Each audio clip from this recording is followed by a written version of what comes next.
Well, it's my pleasure to address the Knights of Malta at your national gathering. You're a group that I've admired over the years, so thank you for your invitation.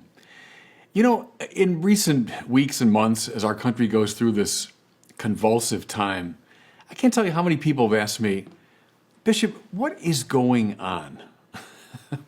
How do you explain what's happening on our streets? What's happening with the rhetoric people are using? What's going on in our culture? Well, there have been all kinds of analyses, political and economic and sociological. But, by training and instinct, I'm a philosopher. And philosophers always ask the fundamental questions. I think to understand what's going on, we have to put on our philosophers' caps. And so what I want to do with you in the talk today is look at this question philosophically by stepping back a bit from it. I'm going to propose to you four thinkers, two Germans from the 19th century, two Frenchmen from the 20th century, who have been extraordinarily influential on the way we think and the way we act today. And I think understanding these philosophers will help us understand what's happening in our time. Now, the four I've got in mind, I'll do them chronologically. First, Karl Marx. Secondly, Friedrich Nietzsche. Thirdly, Jean-Paul Sartre. And finally, Michel Foucault. Marx, Nietzsche, Sartre, and Foucault. I think to understand their philosophies is to understand a lot of what's going on in the academy today and also now on the streets. So let's begin with Karl Marx, undoubtedly the best known of these four figures. Now, many of us who lived through the events of the 1980s and 1990s with the downfall of the Soviet Union and the Soviet bloc and so on might be forgiven for thinking that Marx was going to be placed on the ash heap of history. But Marx has been taught now for the past at least 50 years in most of the academies of the West. And as you know, he's undergoing a sort of revival today, especially among the young.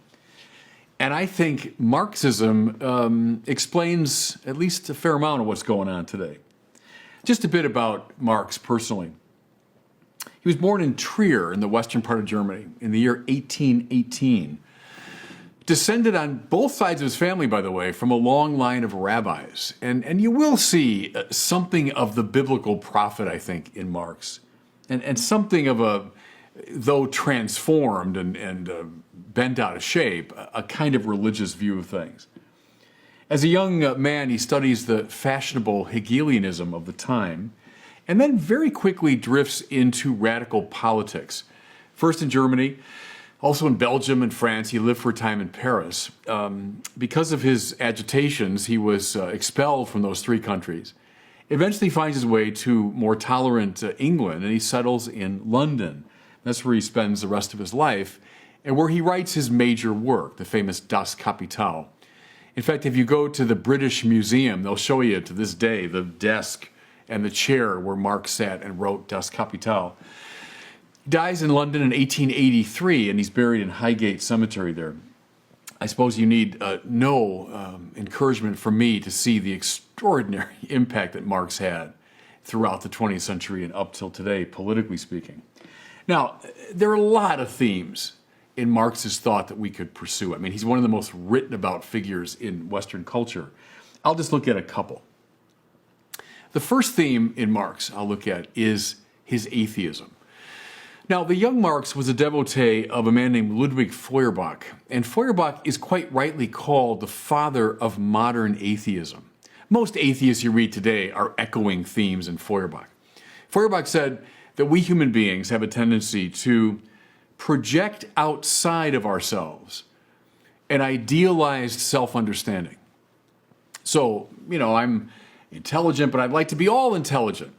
I'm loving, but I'd like to be all loving. I've got some power. Boy, if I had all power. So we take this idealized self-understanding, myself as all-powerful, all-knowing, all-loving, and we project it outward. We call it God. And then we spend our kind of pathetic religious lives petitioning this fictional character to give back to us what we gave to him. So Feuerbach sees religion as a kind of alienation. It's a psychological problem. Well, young Karl Marx takes this in, and all his life long, he remains a devotee of Feuerbach. In fact, he said famously, everyone must be baptized in the Feuerbach, and that means in German, the brook of fire. So everyone's got to go through this baptism into Feuerbach's atheism.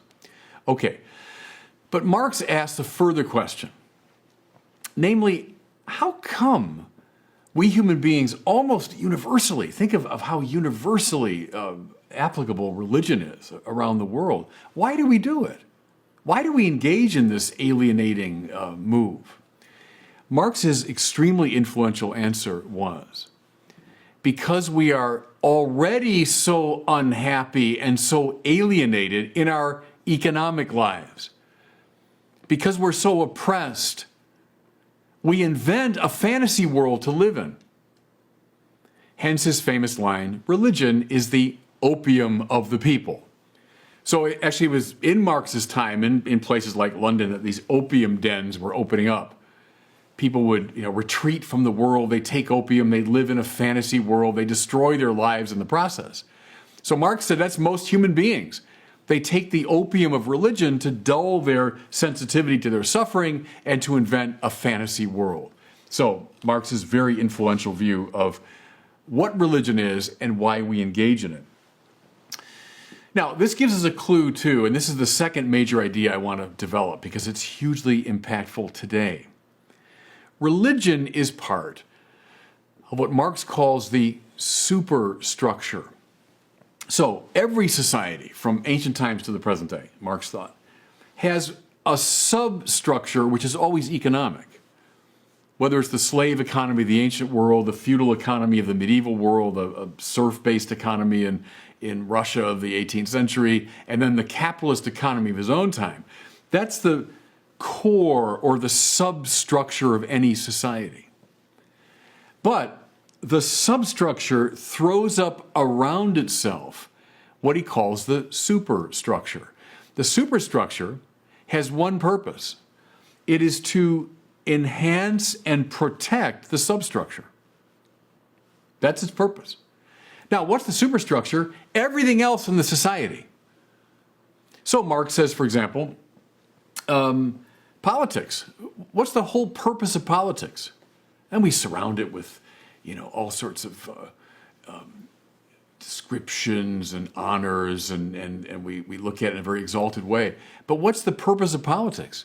Is to protect the economic substructure. He would say, what do most politicians talk about most of the time but economic matters? What's the purpose of the military, which serves political interests? Well, it's to protect the capitalist system, to expand markets and to protect them in foreign environments, etc. What are wars fought over? Marx said, always over economic matters. What's entertainment's purpose? Well, to distract us from our suffering, which is why rich people often support forms of entertainment. There it's a bit like religion, the opium of the people. How about the arts? Well, the arts are part of the superstructure. The arts are for the most part, subsidized by wealthy people, and the arts over the centuries tend to glorify those in the power structure. Okay, substructure protected by this elaborate superstructure. Now, what's the point of the Marxist intellectual is to break through the superstructure, to expose it for what it is, to break its power over us, so that we can get at the economic substructure and fight to revolutionize it. But see, we can't foster the revolution until we break through the superstructure. Now here's something just to kind of beguile you. We all know The Wizard of Oz. There's a very Marxist way to read The Wizard of Oz, where you've got the tin woodsman who stands for industry that has no heart. You got the cowardly lion. Well, he's the military that has no real courage. You've got the scarecrow. He's the farmer that has no brains. But the one I find really interesting on this Marxist reading of The Wizard of Oz is the man behind the curtain. So here's this little figure who's pulling the levers and producing this grand illusion of the Wizard of Oz. Well, who's the wizard? Well, that's probably God and religion. But Toto, the little dog, pulls back the curtain and reveals this little figure behind the curtain. Well, that's, you could say, Marx's superstructure and substructure. The idea is break through the protective shell, get to the core, and then get the revolution going. Now how? By stirring up an antagonism between oppressor and oppressed. So at the heart of the Marxist theory, and it would take us all day to go into the details of that, but at the heart of it is an oppressor-oppressed relationship. The capitalist oppressing the worker and thereby deriving profit. The Marxist revolutionary has to cut through all the superstructure and then foment the class struggle that will lead to the revolution. Now, I'm sure a lot of that is fairly familiar to you, and at the end of the talk, I'll try to pull out some implications for the present-day conversation, but I think you can begin to hear overtones in the way people are speaking and acting today. Now, the second person I want to look at is Friedrich Nietzsche. I've become convinced that this 19th century philosopher is at least as influential in our time as Karl Marx. Nietzsche, like many other modern thinkers, and this in itself is kind of an interesting theme, was the son of the parsonage. So Nietzsche's father was a Lutheran pastor. Nietzsche was born near Leipzig in 1844. Very early on, he abandoned the Christian faith he would have inherited from his father, and he became a student of classical philology. So the study of language became his preoccupation. Now, this is very interesting because you'll see now the next person I'll look at, Jean-Paul Sartre, who was deeply indebted to Nietzsche, fascinated with the power of language. In fact, his autobiography is called Les mots in French, the words. And then Michel Foucault, also deeply influenced by Nietzsche. Language is a central preoccupation of his. Notice today, and I'll come back to this, how important language is and the proper protocols and policing of language. I'll come back to that. So Nietzsche does hold a university position for a time. In fact, he's one of the youngest professors in the German system. But his rather strange personality and bad health compromised his academic career. He did most of his writing in the 1880s, so when he was in his 40s. 1889, he endures a kind of collapse, both physical and mental. People speculate what it was. Psychological illness, syphilis, brain issues. We don't really know. But for the last 10 years of his life, he lived basically in seclusion and in a kind of madness. He died in the year 1900.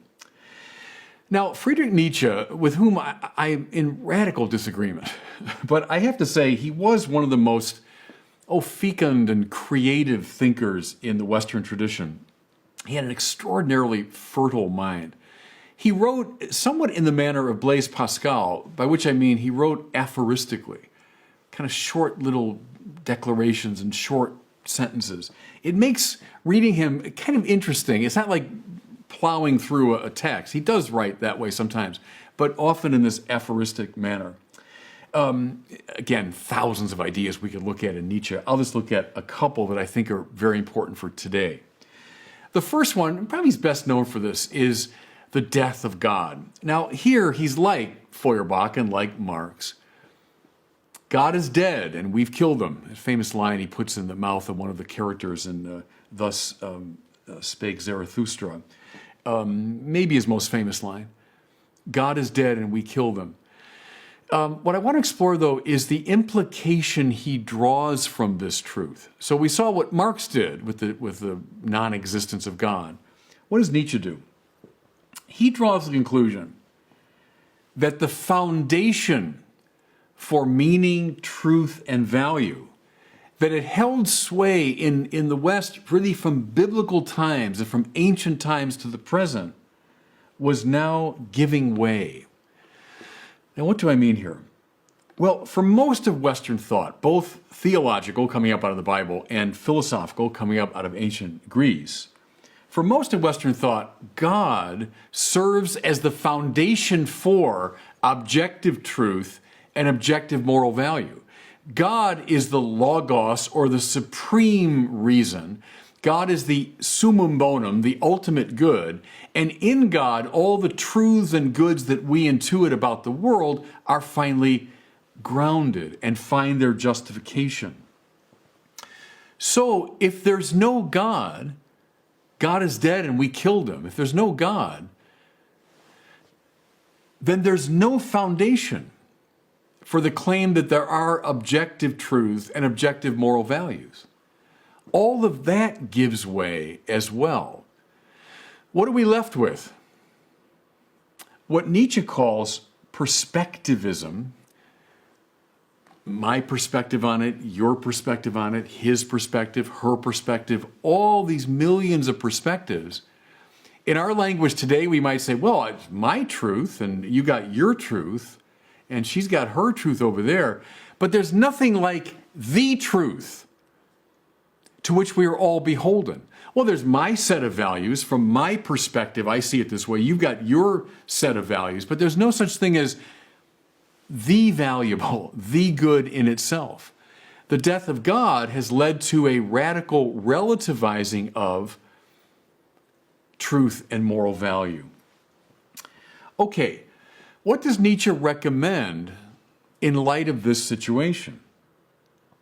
He recommends that we face this world of no objective truth and no objective value with the power of the will. I assert my will to power. So yes, in the face of this bleak situation, I assert my own will. Hence, Nietzsche became a harsh critic of the morality coming up out of the Christian tradition. Now, why? Well, our morality puts a stress on pity, on compassion, on love, on forgiveness, on nonviolence. What is that on Nietzsche's terms but a slave morality? It's a resentful morality. Those who have not effectively asserted their will to power, those who've been put down, are now kind of urging the powerful people to, be nice to us, forgive us, have pity for us. Says Nietzsche, slave morality. Rather, assert your will to power. Now, this does lead to a kind of Hobbesian world of clashing wills. I mean, because I got mine, you got yours. There's no really objective measure by which we can determine which of us is more right or more justified. And so you've got a clash of powerful wills. Leading to, again, a very influential idea of Nietzsche's, of the Übermensch in his German. Superman, it's often translated, the overman. Well, here's the hero. And it's reflected, he thinks, in some of the best of the Greek and Roman myths. The great heroic figure who stands up and asserts himself. Yes, in the kind of howling winds of this world of no objective truth and value, but asserts the primacy of will. Now, I'll come back to this, but that issue of the primacy of will over reason, I think, is visible on the streets of our cities today. Okay? And with that, I want to move to this third figure. So the first two Germans from the 19th century. The next two are Frenchmen from the 20th century. And the first is probably the most famous philosopher of the 20th century. Probably most of us in at least Philosophy 101 would have had some exposure to this figure. I'm talking about Jean-Paul Sartre. Now, Sartre was very influenced by Nietzsche. Nietzsche's impact on the 20th century is enormous. Think of his influence on someone like Martin Heidegger and all those that come out of the Heideggerian school. But his influence on the two I'll look at next, Sartre and Foucault, was enormous. A bit about Jean-Paul Sartre. Born in Paris in 1905. He studies at the École Normale Supérieure, the Superior Normal School. That was about 10 minutes from the house that I lived in when I was a doctoral student in Paris. It's the cream of the crop of the French intellectual system, the education system. So the best and brightest figures in the 20th century tended to be what they call normaliens, normalians, right? Students at the École Normale. So Sartre studies there. He then enters into the French educational system. So the graduates typically then would be sent out to lycée, we call them high schools, and then they'd move up through the system. And so Sartre did that for a time, but then eventually left it behind and becomes, by the 1940s and 50s and onward, maybe the paradigmatic public intellectual. So and he's more than a philosopher. Sartre is also a playwright, and a novelist, a social commentator, a man of the mind, but also a man of social action. His greatest work, undoubtedly, is, we call it in English, Being and Nothingness, L'être, le néant, being and non-being. He was involved famously in the Résistance, right, the resistance to the Nazis during World War II. Sartre dies in Paris in 1980. Now, to understand his thought, I think there's a really good place to go. It's a little book he wrote. It appeared in 1946, and it's called Existentialism is a Humanism. Existentialism, so he's the founder of this famous philosophy. Existentialism is a humanism.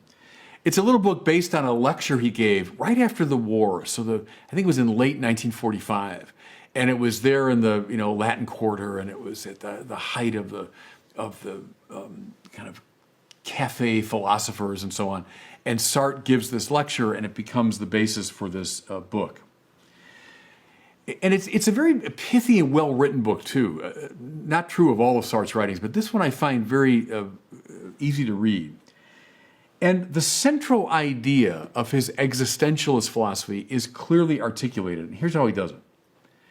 By existentialism, I mean the view that existence precedes essence. The view that existence precedes essence. Now, I know that sounds desperately abstract, but it's actually a pretty straightforward idea. By essence, Sartre means that whole system of ideas and patterns and ideals and forms by which an individual and a society typically would be governed. So, what does it mean to be human? Well, there's kind of an essential pattern that's been presented, by philosophers and by theologians and by the state. What does it mean to lead a good life? Well, listen to all these representatives of these essential forms, and they'll tell you what that looks like. What's the drama of life? Well, to bring existence, and by existence he means my individual self, especially my freedom, to bring existence into line with essence, right? So you're a little kid, you're trying to learn to be a responsible adult. Well, all kinds of people will tell you, here's what it looks like. Here's the essential form of being human. Now bring your freedom, your individuality, your existence into line with essence. So you see, on the classical reading, essence precedes existence. See what I mean? Precedes it both kind of chronologically and ontologically, meaning there's kind of a superiority to essence over existence. My life is to kind of accept in a humility of spirit the objectivity of these essential principles. Okay, Sartre says, my philosophy is a Copernican revolution. My philosophy is going to turn that upside down because I say existence precedes essence. Now, you see what he means? A plague on your essential forms, a plague on your idea of what the good life is. What comes first is existence. That means my individuality, especially my freedom.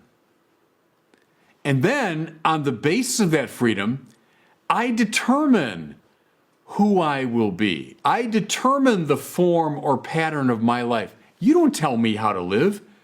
No institution, no society, no church tells me how to live. I will decide how to live. Existence precedes essence. Existentialism. In light of that, and that's Sartre's little book, in light of that, we can understand more clearly his big book, L'être et le néant, being and nothingness. You think, okay, nothingness. Is he a nihilist? Well, he's a Nietzschean in the sense that he is indeed denying the objectivity of these intellectual truths and moral values. But see how Sartre understands le néant, the non-being, the nothing, not as something oppressive and negative, but kind of like a blank canvas. There's no objective truth or value, so I can invent it. I can paint my own beautiful picture according to my lights on the blank canvas of le néant, of the nothing. Just as in Nietzsche, this death of God opens up this space into which the will to power can assert itself, so now in Sartre, it opens up the space for existence, for my self-assertive freedom to say, here's who I am. Here's what I'm about. Again, I'll come back to this in a little bit, but I hope you can see all kinds of overtones for the way an awful lot of people think today. In fact, I've said for years that what was once whispered in the cafes of Paris, this idea, is now the default position of most young people today. Don't tell me who I am. Don't tell me what to believe. Don't tell me how to behave. I decide. The assertion of my liberty, my existence, that precedes essence. You know, here's a final connection. Marx was an atheist. Nietzsche's atheist. Sartre is aggressively atheist. Now, how come? Well, he puts it in a very pithy formula in Existentialism is a Humanism. Here it is. If God exists, I cannot be free. But I am free. Therefore, God does not exist. That's a pithy little syllogism. But you see what it rests upon. To some degree, the political structure represents essence, right? It tells you who you should be, how you should behave. To some degree, the family represents essence to us. To some degree, the culture represents essence to us. But what is the ultimate representative, the ultimate avatar of essence? But God. God, and again, traditionally, the ground of objective truth and moral value, proposes to us this essential form of life that we ought to conform to. Therefore, if God exists, Sartre says, I can't really be free. God's the ultimate limit to my freedom. Therefore, as I discover the primacy of my freedom, of my existence, I realize God does not exist. God's the ultimate threat to the Sartrean program. And so he deeply perceived. And that leads me to the final of these four players, namely Michel Foucault. This final player is perhaps the least known of the four, but he is, I would argue, perhaps the most directly influential on the present-day conversation and the present-day praxis. In some ways, Foucault represents, by the way, his name is spelled F-O-U-C-A-U-L-T, Michel Foucault. In some ways, he represents the summing up of the three figures we've already looked at. Just a bit about him personally. He was born in Poitiers in 1926, so now we're getting closer to our own time. Like Sartre, he was a normalien, so he studied at the École Normale, and he was, at the very height of the French educational system. Taught for some years in that system afterwards, but he also taught at the University of Uppsala in Sweden in the 60s. During the 60s and 70s, Michel Foucault produced a series of books that were sensations in France. Even though they were extremely complicated, some became bestsellers. And then they became very well known around the Western world. His famous studies, and I'll get into some of this, of sexuality, of madness, and incarceration were very widely read. He died young. He was only 57 when he died in 1984. I can tell you, I came to France in 1989 to begin my doctoral studies. And, in Paris, I used to say that every block has got a restaurant and a bookstore. They want to feed your body and they want to feed your mind. Well, looking out of the window of practically every bookstore that I would go to in the late 80s was the owlish visage of Michel Foucault. He had this striking face, bald head, and these little glasses, and sort of an intense expression. So he was very much of a player in those years that I was in Paris. His writing is dense, his thought is notoriously complicated, but I think it's fair to say the main lines of his philosophy can be articulated fairly simply.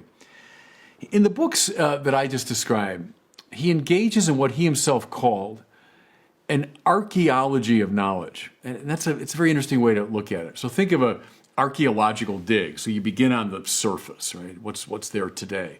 As you dig down in the same location, you're going to come to an earlier version of that place. And then you dig down more to an even earlier version of that city. And then you dig down, and you go through various layers in the same spot, but yet different incarnations, if you want, of that same place. So that's a master metaphor for the kind of work he does. Now, here's the way it typically works in Foucault. Take something like sexuality. So you begin on the surface and say, well, what does our society today say about sexual behavior? What's acceptable, what's unacceptable, what's okay, what's not, etc. Well, then dig down below that to earlier expressions of what we thought was right, wrong, acceptable, unacceptable. Then dig down deeper, go all the way down to ancient times. And what you'll find, Michel Foucault typically would say, is an extraordinary variety.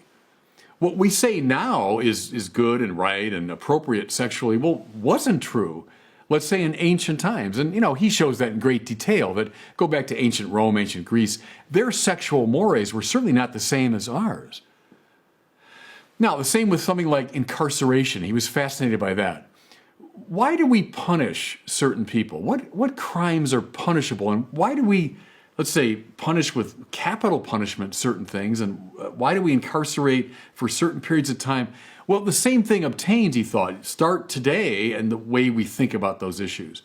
But then keep digging. Go back in time. Go back to the 19th century. Go back to the 17th century. Go back to the Middle Ages. Go back to ancient times. You're digging in the same place, so to speak. You're digging on this issue of incarceration, but you're coming to all kinds of different ways of understanding it. Issue after issue. That's what he typically does. Now, two observations. First, it's to some degree in service of the Nietzschean idea, and Foucault is very influenced by Nietzsche, that there really is nothing like objectively true and good states of affairs.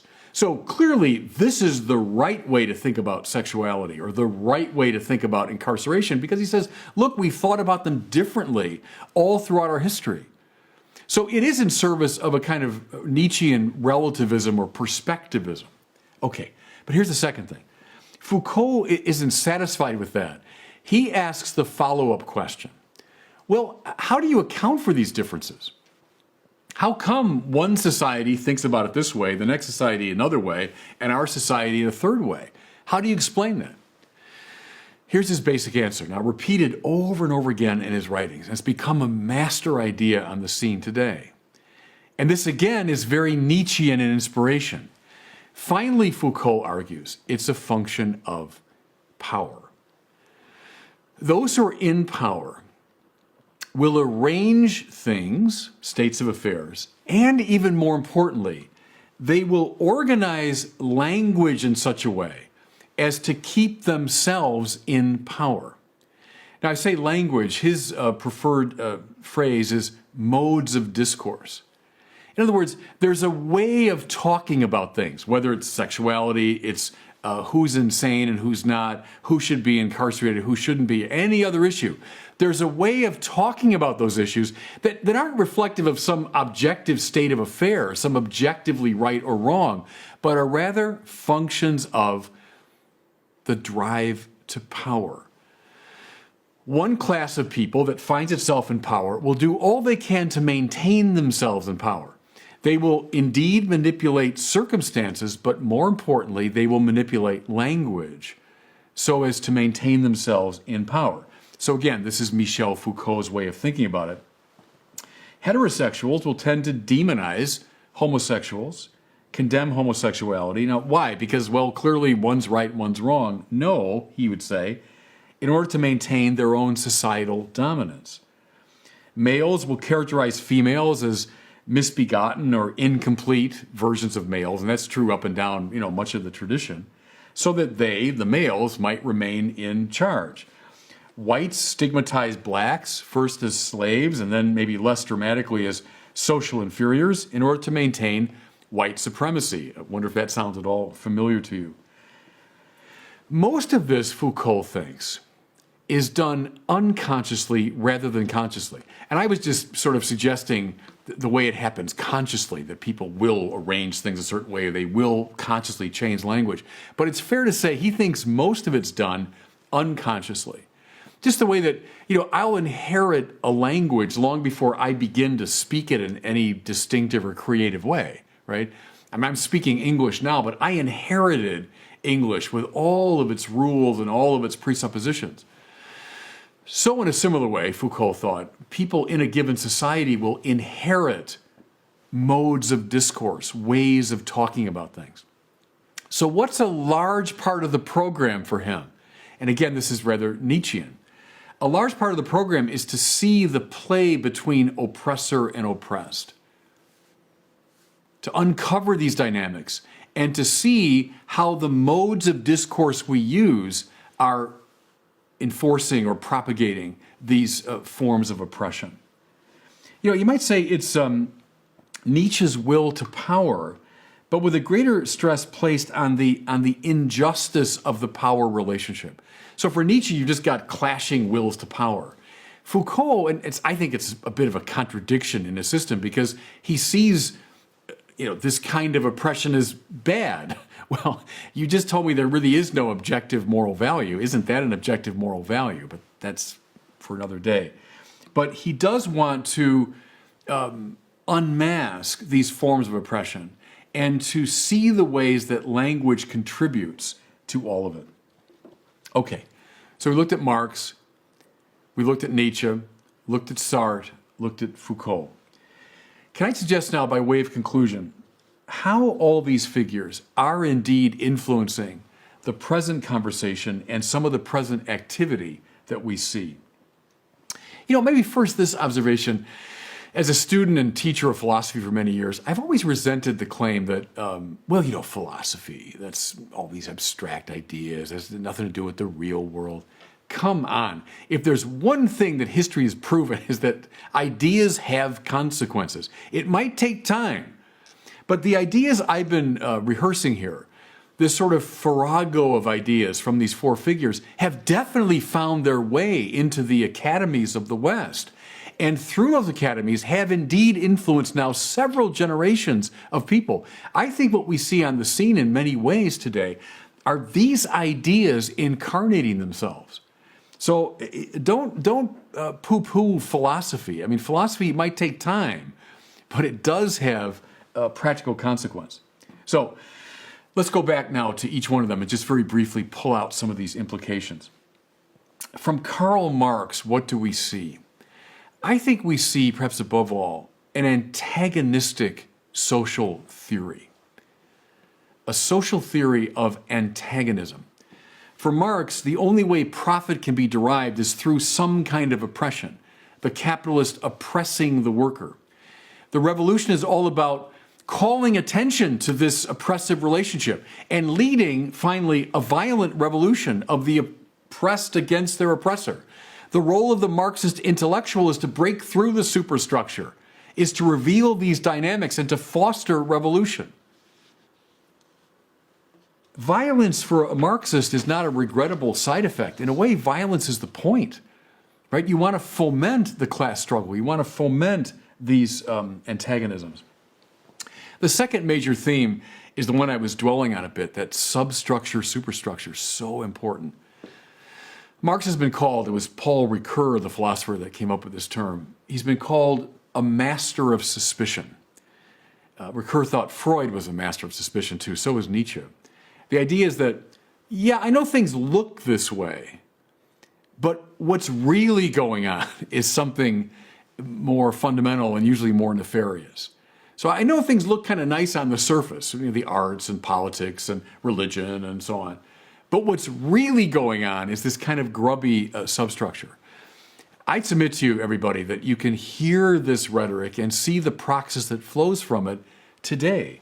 We need to smash through elements of the superstructure to get at the kind of grubby substructure. How about now from Friedrich Nietzsche? Well, I would say this. We find clearly today, at least in the minds of some, the rejection of God and the related calling into question of the objectivity of truth and moral value. Once these have been cleared out, indeed, what's left is a play of powerful forces, a clash of wills. Have you noticed this? And I do a lot of work on the internet where I try to engage in argument, appealing to something like a common set of norms and values. Gosh, how difficult it is in the social media world to get a real argument going. Well, why? Because people have denied the objectivity of truth and value. So what's there to argue about? All that's left is a play of wills, a clash of powerful wills. How about this, everybody? I watch the movies because the movies are such an indicator of where popular culture is going. And one thing I found is in almost every movie, the climax is the hero or heroine finding his own voice, finding her voice and her will. There's never a question of, well, is it the right voice? Is it a good expression of the will? Is it corresponding to some objective value? No, it's, I've found who I am. I'm standing. Well, see, that's the Nietzschean space, if you want. There is no objective truth or value, but there is the heroic assertion of the will. That's the Nietzschean program, if you want. How about from Jean-Paul Sartre?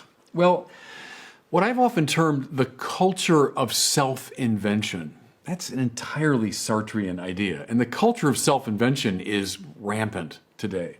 As I suggest, it's the default position, I think, of most younger people.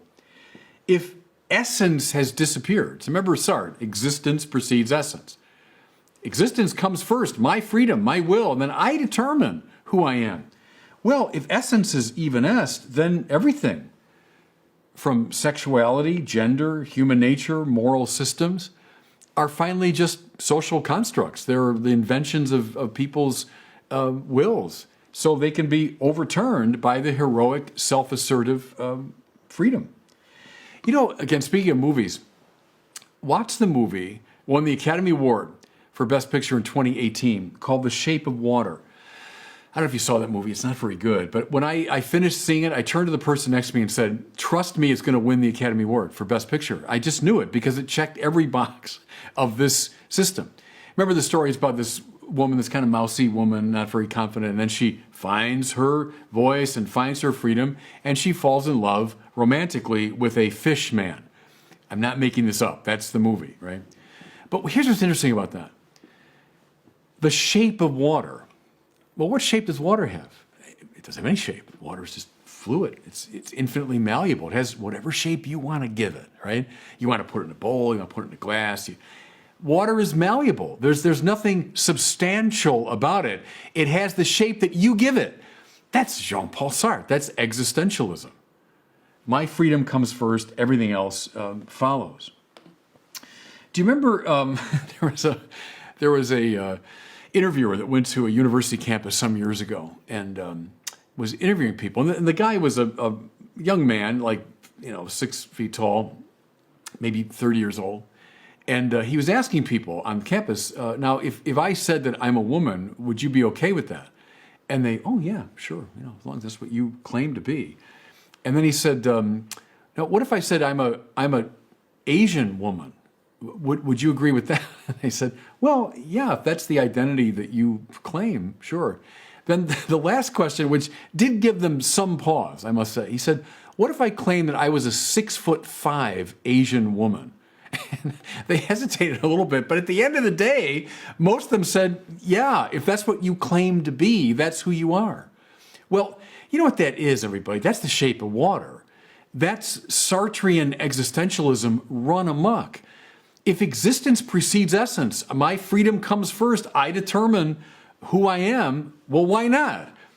Why not? A 30-year-old, 6-foot-tall Caucasian man can be whatever he wants.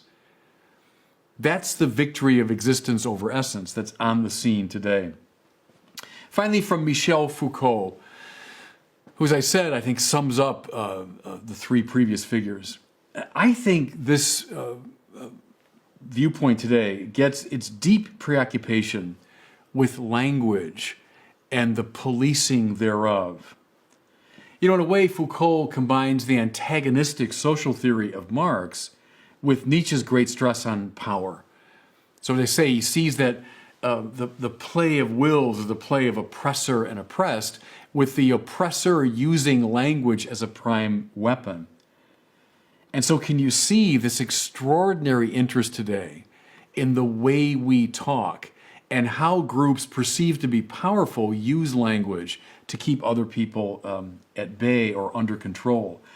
All the talk about microaggressions and triggers and disguised sexism, racism, homophobia, transphobia, most of it carried by language.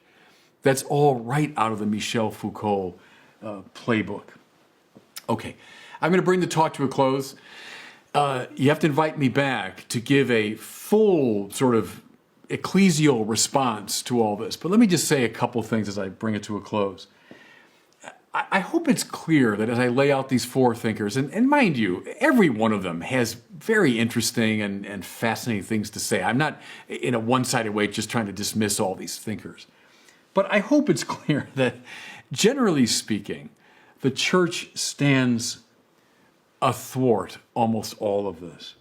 How come? First of all, because we speak of God. What's one thing that all four of these thinkers, Marx, Nietzsche, Sartre, Foucault, have in common? The denial of God. And I think you see why. If God exists as the supreme truth and value, then there's an objective ground for these things. Key to all four of these systems is a kind of dismantling of the objectivity of truth and value. Therefore, the institution that speaks most clearly of God is going to stand athwart this point of view. And then by extension, that speaks of objective truth and moral value. That's going to be problematic. Next, Marx and Foucault as well, Sartre too in his own way, have an antagonistic social theory. There's a kind of essential struggle involved in the social order. The whole point of the Marxist revolution is to foment this class struggle. The church proposes in its social teaching a cooperative social theory, not an antagonistic one. Doesn't see violence as the means to effecting social change, but rather cooperation. Maybe most profoundly, the church, as Jean-Paul Sartre correctly saw, is the supreme representative of essence, of the precedence, if you want, of essence over existence. The drama, the adventure is not, finding my freedom and asserting it. No, the drama, the glory, the fun of life is bringing my freedom onto line with these great and beautiful and compelling intellectual and moral values that stand outside of me, that draw me to themselves. See, I've always found Sartrean existentialism, with its roots in these earlier thinkers, as finally a deeply dull system. Because you take away the compelling power of these great objective values. All I'm left with is the boring little space of my self-assertive ego. Ho-hum. This little tiny world that I'm living in. No, I'm much more interested, to use von Balthasar's language, in the theodrama, not the boring little ego drama that I'm in charge of and it's my ideas and my goals. Who cares? But the theodrama, where this world of objective value is drawing me to itself, and then behind that realm of objective value is the supreme truth and value of God. That's not oppressive to my freedom. That it awakens and invites and lifts me up in my freedom. See, Sartre knew that, everybody. He knew the church stood athwart the system. We still do. Can you see now, I'll close with this, why so many of the forces influenced by these thinkers don't like us? I mean, it's not just because they've got some little cultural hang-up. No, they know that Catholicism, above all, stands athwart these philosophical assumptions. So it's good for us to know, I think, where a lot of this ideation today comes from, to step back and look at these philosophical sources, but also to claim our own great tradition as the best way to stand against it. And God bless you.